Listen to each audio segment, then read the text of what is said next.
I was supposed to say that, yeah. Okay, we're going. Hi, I'm Taylor, and this is my papa. And I'm Barry Flegler, and I'm Taylor's papa. What was happening in 1964? 1964. That was during the Vietnam War.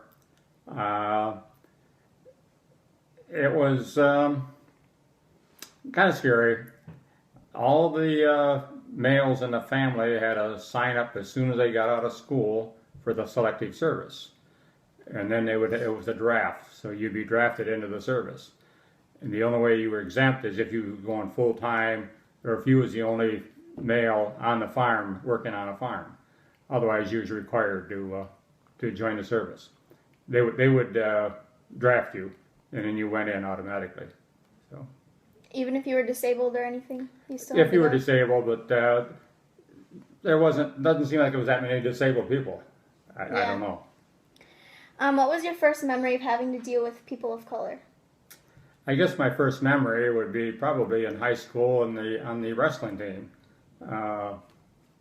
In contact with the colored people when we wrestled at Eastern High School. That was my first contact with colored. Was it like weird and different seeing? No, not really. They were just darker than we were. Mm-hmm. Yeah. What was something unique compared to back then and then now? Oh, what was unique? I guess back then, everybody, especially the males, if they weren't going to school, they were working hard, and they were working for a car because everybody wanted a car, to have a shiny new car, and that's what they spent all their money on, What did the words people of color mean to you? What does it mean to me?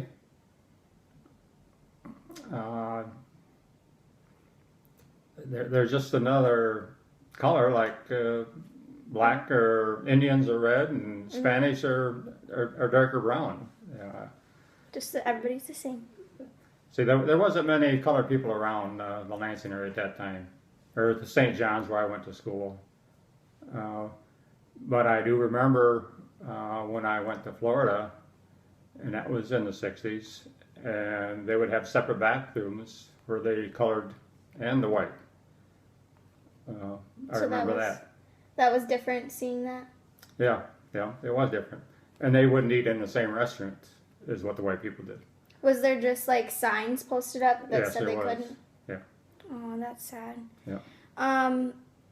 Did you like, was your experience with them different than like Well, it wasn't too much different because they still intermingled with the colored, and the whites just more or less intermingled with whites. Mm-hmm. It didn't really kind of get together until maybe 10 years later when people started intermingling, Mm-hmm.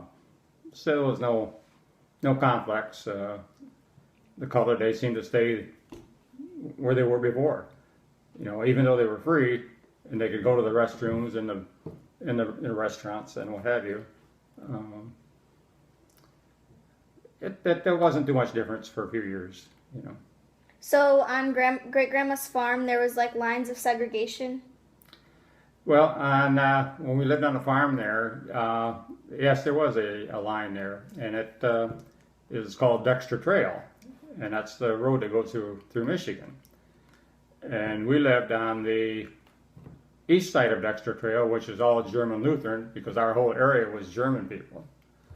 And on the west side of Dexter Trail, it was all German Catholic.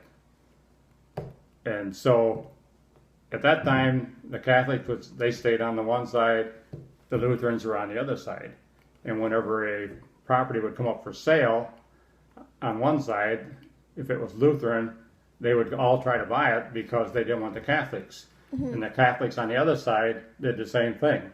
If there was a farm over there come up for sale, somebody over there, they'd want to buy it because they didn't want the Lutherans to move in there. Yeah, wanted to keep them